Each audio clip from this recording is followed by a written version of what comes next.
Hello traders, most welcome to my YT channel trade with Sam पर, जहां पर हम निफ्टी और बैंक निफ्टी का डिस्कशन करते हैं नेक्स्ट डे के लिए, यानी थर्सडे मार्केट कैसा बिहेव कर सकता है उसके ऊपर बात कर लेंगे।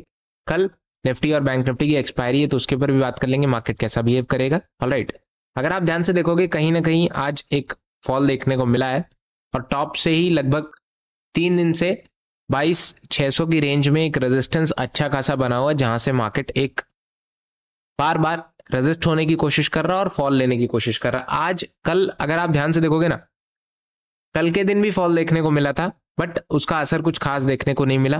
प्रीवियस डे भी फॉल देखने को मिला बट नेक्स्ट डे थोड़ा सा उठा। तो इसके पीछे रीजन क्या है कि आज एक फॉल आपको एक ब्रेकडाउन की तरफ जाता हुआ नजर आया और जो क्लोजिंग है मार्केट की वो 25,400 450 के आसपास है लगभग, जो कि बहुत पॉजिटिव नहीं है।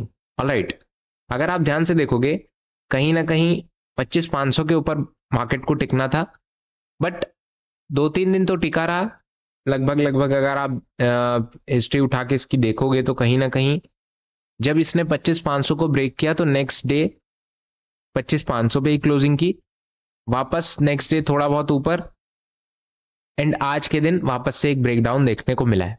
तो बहुत ज्यादा 25,500 के आसपास ही आ नहीं पाया है ना, और ना टिक पाया। कहीं ना कहीं इसके पीछे सिंपल रीजन ये है कि रेजिस्टेंस स्ट्रांग है और याद होगा मैंने आपको बताया था कि मार्केट कहीं ना कहीं अगर आप 25,600 650 के ऊपर टिकोगे तभी कहीं 25,800 और 26,000 तक रेंज में जाने की कोशिश करेगा। बट जो आज न्यूज निकल के आई है उसके ऊपर बात करेंगे जिसकी वजह से आपको ये इंपैक्ट देखने को मिला है। ऑलराइट, अगर आप ध्यान से देखोगे कहीं ना कहीं टेरिफ्स, जो ट्रंप के टेरिफ्स वापस से जो लगभग लगभग 2-3 महीने से इनकी चर्चा हो रही थी, वापस से ये न्यूज में आए हैं और कहीं ना कहीं टेरिफ्स हाई या फिर लगाने की ज्यादा थोड़ी बात चल रही है यूएस और इंडिया के ट्रेड डील्स में, है ना, जिसकी वजह से कहीं ना कहीं मार्केट पे इंपैक्ट देखने को मिला है और बहुत ज्यादा पॉजिटिव नहीं है। 450 के आसपास एक अच्छा सपोर्ट है बट अगर इसके नीचे क्लोजिंग आती है तो बहुत अच्छी बात नहीं है, जो कि 440 के आसपास आई है। लगभग इसने बॉटम पकड़ा 390 का, अप साइड में 474 बट नीचे आ गया 440 के आसपास। अगर आप नेक्स्ट सपोर्ट देखोगे तो लगभग लगभग 360 के आसपास है, 300 और 260। तो नेक्स्ट आपके जो लेवल्स हैं वो ये निकल के आएंगे कि अगर इसने अपना लो ब्रेक किया या 400 लगभग 420 भी ब्रेक किया तो इजी टारगेट आपका 390, 360, 300 और 260 इजी टारगेट रहेगा, उसमें कोई दो राय नहीं है।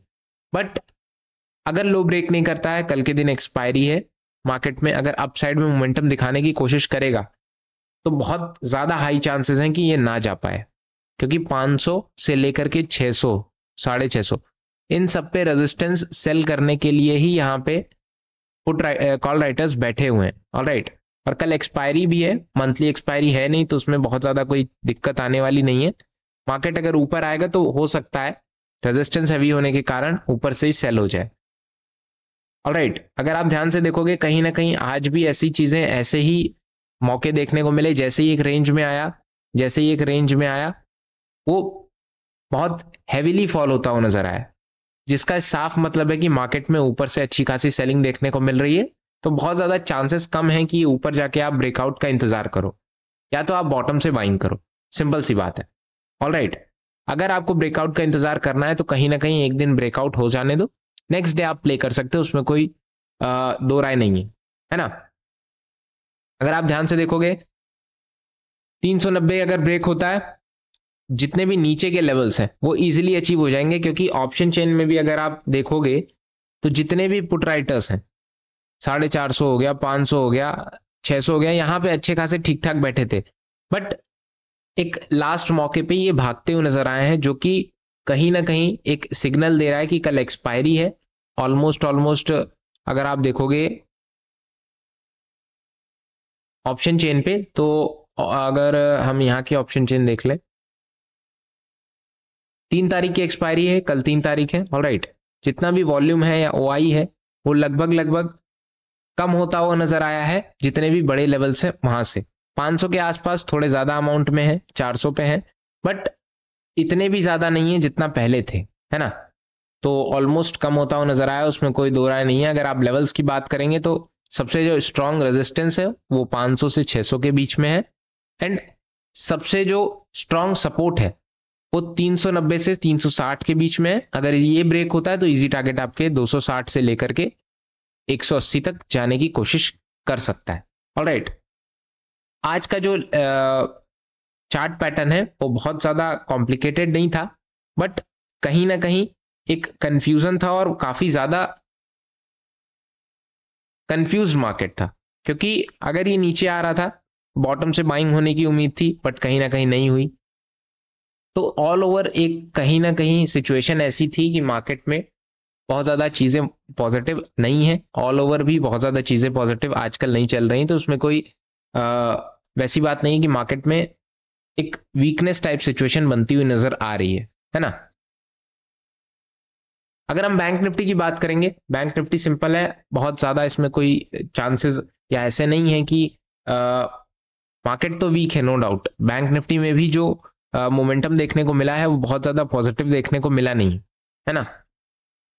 बाकायदा इसने ऑल टाइम हाई ब्रेक किया, नो डाउट 57,600 623 और ऊपर भी गया हो सकता है, इसी रेंज के आसपास है। जैसे अपने इसने रेजिस्टेंस टच किया, वापस से काफी स्पीड में हेविली फ्लो इसने नीचे दिखाया, और एक चीज क्लियर हो जाती कि मार्केट में रेजिस्टेंस अगर फर्स्ट टाइम में ही हैवी हो गया तो वो पूरे दिन उसी के नीचे रहने की कोशिश करेगा। उसमें बहुत ज्यादा चांसेस नहीं है कि मार्केट ऊपर जाए, हालांकि जाता है बट बहुत कम चांसेस हैं अगर स्ट्रॉन्ग बाइंग है तब। मगर आपके पास ना स्ट्रॉन्ग बाइंग है और बहुत ज्यादा चीजें नहीं, तो ऑब्वियस सी बात है रेजिस्टेंस हैवी रहेगा। क्लोजिंग इसने दी है लगभग 56,970 के आसपास, लो इसने मारा है 56,800 840 के आसपास, 850 के आसपास, है ना। अपसाइड की अगर हम बात करें तो 57,111 के ऊपर टिकने देना, तब तक इसमें कोई चांस नहीं कि ऊपर जाने की कोशिश करेगा। नेक्स्ट लेवल 57,300 के आसपास रहेगा, एंड नेक्स्ट लेवल 57,500 की रेंज में रहेगा। इसके ऊपर टिकेगा तो फिर नेक्स्ट आपके लेवल्स निकलेंगे, वरना कुछ खास चीजें देखने को मिलेंगी नहीं। ऑलराइट, फिलहाल लेवल्स यही है, बट जो डिस्कशन है वो न्यूज वगैरह के ऊपर थोड़ा फंडामेंटल आपको ध्यान देना है कि कल लेवल्स क्या निकल के आते हैं, सॉरी कल न्यूज वगैरह ऐसी कुछ बीच में निकल के आती है जो मार्केट को इंपैक्ट करेगी। दूसरी चीज क्या है कि एफआईज और डीआईज के डाटा कैसे हैं, क्योंकि एफआईज और एफआईज तो लगातार बेचने में चली रहे, उसमें कोई दो राय नहीं है, बट डीआईज भी थोड़ा बहुत वीक होते हुए नजर आ रहे हैं, जिसका इंपैक्ट आज हमें चार्ट पे देखने को मिला है। अब आज का आप मार्केट देखोगे और आज का डाटा देखोगे कि कैसा इंपैक्ट करता है, उसके हिसाब से कल चीजें देखने लायक रहेंगी, क्योंकि अभी लो है और बहुत ज्यादा पॉजिटिव चीज नहीं है। अगर ऐसी कोई न्यूज निकल के आती जो कि पॉजिटिव है तो इस समय सबसे बेस्ट जगह है बाय ऑन डिप के लिए, मार्केट बहुत स्पीड से ऊपर निकलेगा, मार्क माय वर्ड्स। ऑलराइट, फिलहाल डिस्कशन यही है। वीडियोस पसंद आती हो तो लाइक करना मत भूलना, चैनल को सब्सक्राइब कर देना। कोई क्वेश्चन हो तो आप कमेंट में पूछ सकते हो। Thank you so much.